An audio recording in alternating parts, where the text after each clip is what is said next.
Letošnji ekomaraton, lahko vidimo, je spet uspel, ogromno je tekačev, včeraj kolesarjev, koliko ljudi se je udeležilo?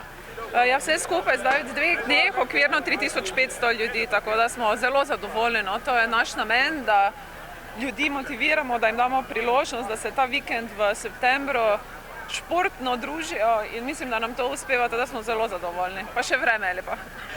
V kakšnem času ponavadi pretečejo to progo?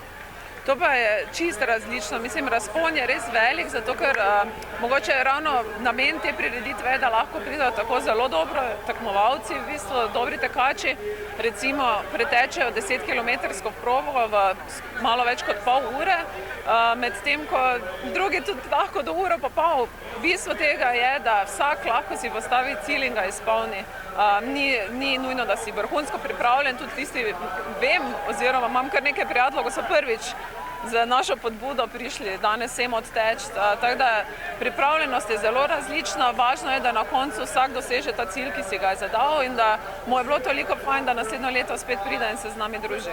Pretekli ste teh 10 kilometrov, povejte nam, je bilo težko, vidim, da imate tudi družbo. Ne, ni bilo težko, ker laufam več, samo s psom ne grem več kot 10 kilometrov. Drugače pa 21-42, to je, ni problema. Ne. A je to dobra motivacija? Je, zato ker imamo tudi tekme s psom, imamo prav posebej se druživa tekmih z psom, to je bil pa spet sam majhen trening. No.